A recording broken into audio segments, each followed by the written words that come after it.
Hey, it's Jeff. Bucket list on a budget. So I'm gonna kind of power through this. I've filmed this a few times and it's been screwed up, the video or the audio. Audio is going to be rough this time because there's going to be some street noise. I'm at a cafe in Tirana, Albania. It's probably midnight. They're closed. I'm sitting on the street side. I just didn't want to sit in my apartment and film this again.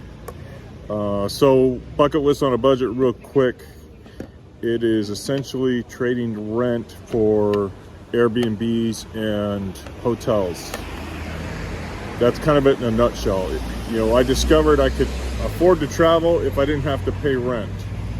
But that didn't really work out so well, right? Because then you get evicted and then all your stuff's on the corner. You got nowhere to go back to, blah, blah, blah, blah, blah. But, you know, I was watching a video the other day and they spent the first 5 minutes talking about their dog. Another video spent like good 10 minutes, 5 minutes talking about their friends and blah, blah, blah. Nothing about the content of the video. So if you're wondering what bucket list on a budget is, that's it right there. That's the quick synopsis. I'm going to break it down a little more. And then I'll probably do another video about the origins of it because I think that's kind of germane to the subject. But bucket list on a budget, basically, you know, why bucket list? The budget thing is pretty self-explanatory. And, you know, the bucket list things for me started with the original plan. This all started back in 2018. It's 2022 right now. It's November 2022. So 2018, I started traveling. Hadn't really been doing much before that, basically sitting in a chair. 2019, so 2018 in November, I went to the Philippines for the first trip. 2019, almost the same dates of the trip, a year later. You know, I'd been to the Philippines a few times after that, and I had decided that, you know, I wanted to explore other options to travel more permanently, because, you know, I was sitting there making my plan for my trip, and I'll probably touch on like how to plan a vacation in my head at some point in time. But, you know, I'm going over this plan and I was getting really frustrated because, like, I could afford hotels and this and this and that, but the real drawback was rent. You know, and so it's like, do I go for 2 weeks, 3 weeks, 3.5 weeks, you know? And it was just this, because it wasn't very expensive once I got there. The real expensive part was getting there and getting back, obviously. That's an important part. Don't forget to get back. Don't forget to save an emergency fund to get back. That's another story. So what I started putting together in my head is, you know, if I could afford to do weekend trips in California where I lived, then I could afford to travel. So instead of doing like one weekend trip a month, I would do one big trip every quarter, or, you know, 3 times a year. And at the time, like, I could find round trip tickets from San Francisco to the Philippines between $600 and $800. I found some as cheap as $400. To put that into perspective, that's, you know, a couple nights in a hotel in California, 3 nights, 4 nights in a hotel in California. So, you know, if I don't do a weekend trip a month and I save that money, then, you know, my money goes much farther in the Philippines. At the same time, I also changed my budgeting. I changed the way I spend money dramatically to facilitate my travel, obviously, because I wanted to travel more. So that morphed, and about 2019, I really came to the idea that, you know, I just want to get out of California and get closer to places I want to spend more time. Because California was just a toxic place. Like, you go for a walk and there's trash everywhere. You know, you're dealing with these crazy crackheads and chuckleheads everywhere. And, you know, it just, the environment I was living in, the environment I could afford to live in on my budget in California, was not fun. And it wasn't going to get better anytime soon. That was a big key deciding factor, is it wasn't going to get better anytime soon. You know, no matter how much trash I picked up, there was always going to be more tomorrow. And there was. Been there, done that many times. again, you'll hear me say this a lot, that's another story. So 2019 November or October 2019, October, November, I was in the Philippines. I hurt my knee, and that kind of sunk all my plans. Like, first day on the water, first day on the boat, screwed up my knee really bad. And so I still made another trip that February 2020. I limped. You know, by then I had figured out how to walk. Still couldn't get in to see a doctor. You know, but I figured out how to walk, and I had a splint. So I went, right? Pretty knuckleheaded sometimes, and you know, my 2020 February trip was all about like seeing if it would really work if I could live in the Philippines and bounce to some place like Bali for as cheap as it looked online. So when I was in the Philippines, I can't remember the exact figures, but I want to say I went to Bali and back for, well, I was there 4 nights, I remember that. And I want to say the whole trip cost me like $400, $500. So my idea is to live in the Philippines, and instead of doing like California, instead of doing weekend trips around California or maybe out to Vegas, do weekend trips to Bali, to India, to Vietnam, to Japan. And you know, at the time you could fly round trip pretty much anywhere. You know, you had to pick and choose your airports and times, but you know, I'm pretty open to flexibility. So you could travel pretty much anywhere round trip for about $200, and then it was just money on the ground that you needed, whether it was rent or hotels or Airbnb, and then food and activities, right? So Philippines was a really great place to be as an American because they have a really good visa program. If you're coming in and out every few months, it's really easy. If you're going to stay there long term, it gets a little more complicated, but it's still really easy. And it's a really friendly environment for Americans. There's an actual VA there. There's you know, a lot of perks to being an American in the Philippines that other countries don't get. And they speak English, and the people are amazingly friendly. So it seemed like the ideal place to base camp, and then, you know, start hitting my bucket list. You know, I want to go sit in the hot tub in northern Japan with the monkeys. You know, I want to go to temples in India, and I can't think of the name of that place right now. It was in the Lara Croft movies. It's over there between India and Thailand. Bangladesh. You know, there's some crazy temples in Bangladesh I want to go check out. Thailand, of course. You know, there's so much to see in Thailand. And Vietnam, you know, the Kras, I think they're called, the big rocks that jut out of the water in the bay. I want to go check that shit out, right? So all these things I wanted to do, and I never would have dreamed I could have done it from California, because it gets really cost prohibitive bouncing back and forth. But if you're only paying $200 in airfare to most of these places, if not all of them, and you start thinking about it, $200, that's gas. You know, we're talking 2018, 2019. You know, that's pretty much gas for a weekend if you're driving around California. So, obviously, I'm in the Philippines 2020. I go to Bali, come back, and COVID hits. And bam. And my knee got a little bit worse. Never got seen by a doctor. So I didn't get seen by a doctor until November of 2020. I think it was November 2020. I can't remember. Anyway, so I went to physical therapy for a long time. Like, I did 2 full sessions of physical therapy. I got to where I could kind of walk.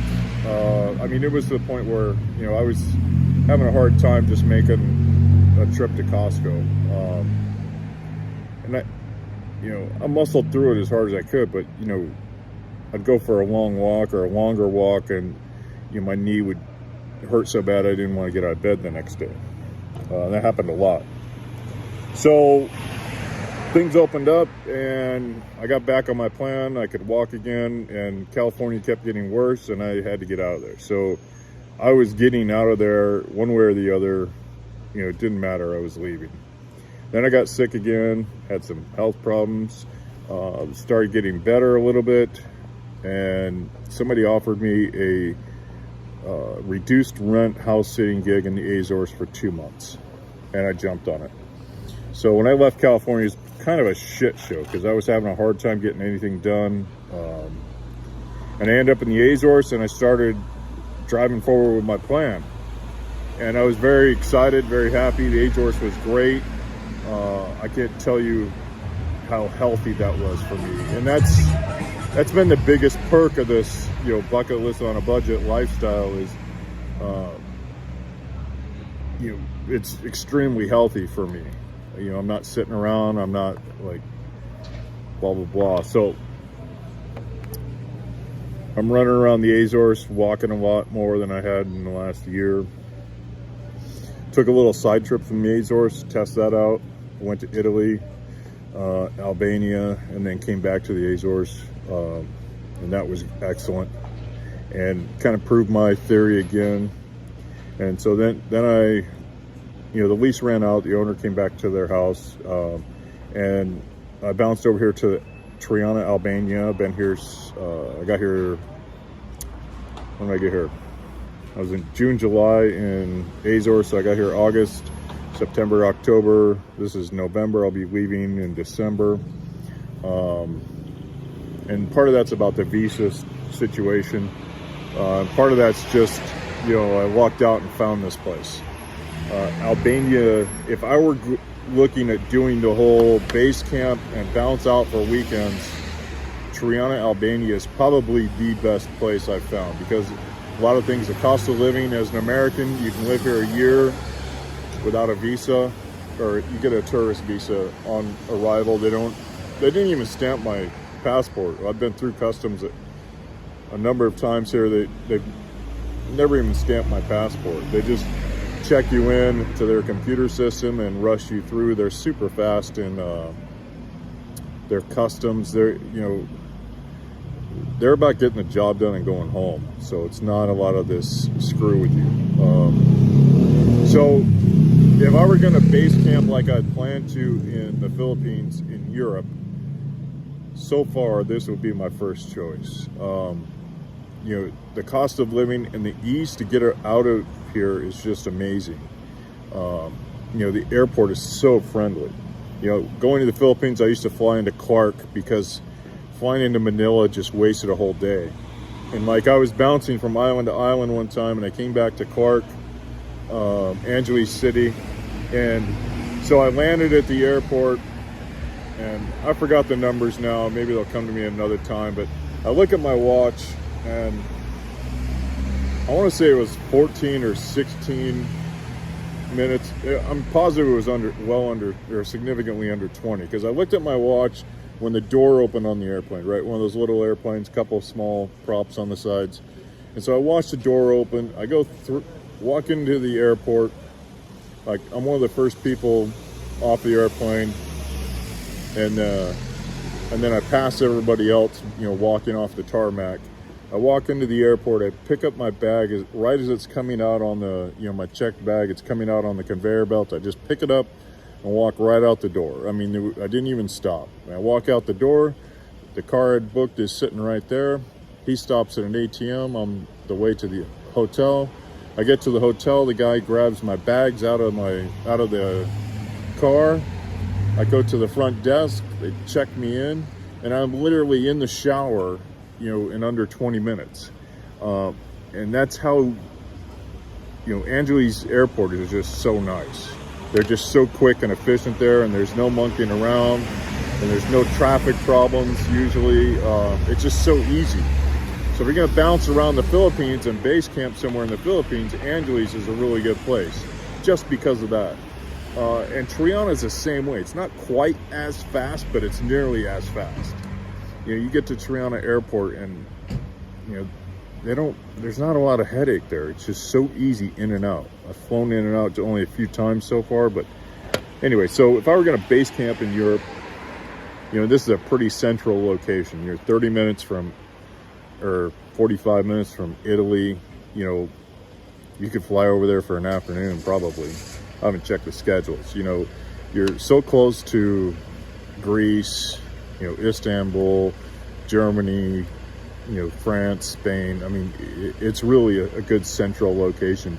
If you want to come over here and hit all those big spots, right? If you want to come over here and hit things like Rome and Greece and, you know, Athens and Crete, Istanbul, Bucharest, Budapest, you know, it's all, and then wintertime the flights slow down. Obviously they don't get as many flights, so the flight schedules slow down, but in summertime they pick back up. And you know, there's 2 cheap airlines here, and sometimes the airfare is just insanely cheap. Like I was looking at one day going to Italy, and it was going to cost me more to take, or about the same as to take a taxi to the airport as it would to fly from here to Italy. And so it's just, you know, great place to be. So bucket list on a budget. There's 2 ways to do this now. I've kind of modified my approach. Since I'm not paying rent, right?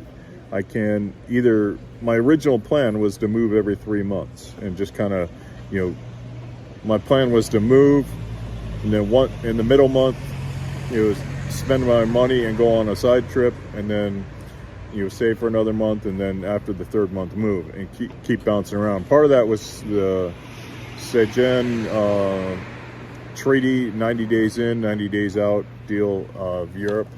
And I did a little quick shot about the travel update about Poland. It's a little hack on that 90 days. And so, you know, you can do the bucket list on a budget a couple different ways now. You know, the whole thing is, you know, you're not paying rent. So you have to stay flexible, you have to stay nimble, you have to stay confident, and you have to keep a padding in your account to deal with problems. So you can either base camp someplace like Albania or Poland or Romania, and then do weekends out of there. And if you're going to go to more expensive places, that's a good option, right? Or you can bounce around to some of these cheaper places and just explore them. Like, I was stunned. Albania is just an amazing place. And, you know, you could bounce around here, Airbnb, in, you know, a dozen different cities. You know, every month or 2, just move to a new city. And I love just, you know, I didn't expect this, but I love just walking around, meeting people, talking to people. You know, the city is so interesting to me. It's just a pleasure. And I had the same experience in Poland, the same experience in Portugal. You know, I met some of you know, it's weird. I was in Portugal just a couple dozen days, Portugal mainland. I met some of the most amazing people. And it's like, you know, they left a mark on me. So that's bucket list on a budget, kind of overview and the how and the why, you know, and just to kind of put it into perspective, you know, I had a layover in Italy, and I took the ferry over, and then I think the ferry got in at like 8 o'clock in the morning, and I was flying out at 9 o'clock at night, right? 2100. And so I had all day, and like, I wasn't sure what to do. I was in a city called Bari, so I jumped the train. I go south to this little cove. I'll drop a picture here. You know, and I'm kind of like, I wanted to go down and sit on the beach, you know, was my plan after seeing pictures, but I get there and it's just crowded, just insanely crowded. So I'm like kind of fussing around. I get some food, and, you know, I ordered, this is funny, I ordered a Red Bull vodka, and the guy takes a wine glass, like a big wine glass, and fills the damn thing with vodka, like empties the whole bottle. And he only charged me like €3. I don't know what he was thinking, but you know, whatever. So next thing you know, I'm like hammered, and I filled up on cheese and meats, and you know, it was just a great little place. And so, you know, I'm jumping in the water, and I'm due to fly in a few hours. So I'm swimming around this little, you know, micro cove, maybe 10 meters across, 5 meters, 10 meters maybe. And I find this little cave, and it goes way back under the rocks. And I'm swimming in there. And I met some locals in there. And we were chatting for a second, and it was just the like craziest thing. And then I swim back out. I grab my little pack. I run up the hill, get on a little. It's not a trike, but basically it was a golf cart. This gal, I thought she was like ferrying people around. And so I asked her how much to take me to the bus station because it was uphill and my knee was hurting. I was tired. And so she gave me a price. I don't remember what it was. And she took me up there. It ends up she just worked for a hotel and was just, dropping people off with a hotel. Made a little side cash. It's the funniest thing. But she had this little golf cart thing. Took me up to the bus. Some locals helped me, buy my bus ticket or train ticket. Took the train right to the airport, jumped on the plane, and I was off to Porto, Portugal. But it was just the funniest thing, right? Just like, oh, I got some little bit of time to kill. Let me, take a little side trip here on this layover and, go explore Italy. Had a great time, So all those things open up, right? But if you had asked me or asked anybody that knew me 5 years ago, if they ever would have expected me to end up in Italy, swimming in the whatever sea that is, the Aegean Sea or whatever, we all would have laughed at you. No way, no how.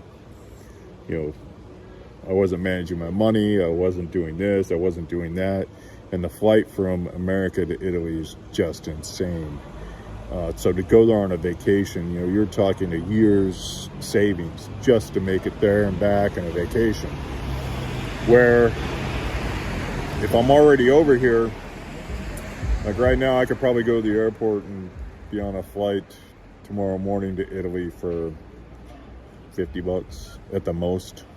More than likely, 40 or 30. And if I plan it right, I can definitely hit the 30 benchmark. And then I've learned where to stay over there and where not to, and what cities are really crazy expensive and what cities aren't, and how to use the trains. It's all really simple, and that's just on a couple quick pass-through trips. A couple days here, a couple days there. So, I mean, just the idea that I would end up in Italy going for a swim at this super famous beach, it just boggles my mind. And the world is out there. The world is easily accessible, even on a budget. And I think that's the big takeaway. If even on a small budget, you can go do these crazy things. It's just a matter of figuring out what you want to do. And it may not be travel. You may never want to see Italy. You may never want to see Rome. You may never want to go to Poland, and that's great. You may never want to go to Japan. That's great. But the whole lesson for me is, you can do whatever the effing you want.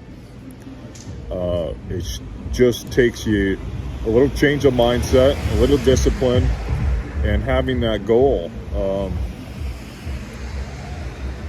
That gets me on to another subject, today, tomorrow, never. I'll get into that later, but just remember, today, tomorrow, and never. It's another thing that's really helped propel me forward in life in the last 5-10 years. So, bucket list on a budget. Make your list, make your plans, and I'll break this all down in more detail in another video. But it's a simple concept, right? Is take everything you have and get rid of it. Get a couple backpacks or duffel bags or whatever and hit the road. And like I was saying, you can either hit the road on the Rapid Move program or the Base Camp and Bounce programs, right? So you can move every 2, 4, 6, 8 weeks, whatever, and just keep rolling around, or you can set up a base camp and launch out little expeditions from there. And it's, either way works well. I'm kind of doing a hybrid of it right now. And actually, just thinking it's, I'm looking at the holidays and I kind of want to bounce around a lot. And I'm looking at my bags going, boy, I'd really like to be down to one backpack right now. But, you know, if I'm at a base camp somewhere, the other bags I have are really set up to base camp. So, hard decisions to make, but in the end, I'm in Albania. And I won't be here long, so stay tuned.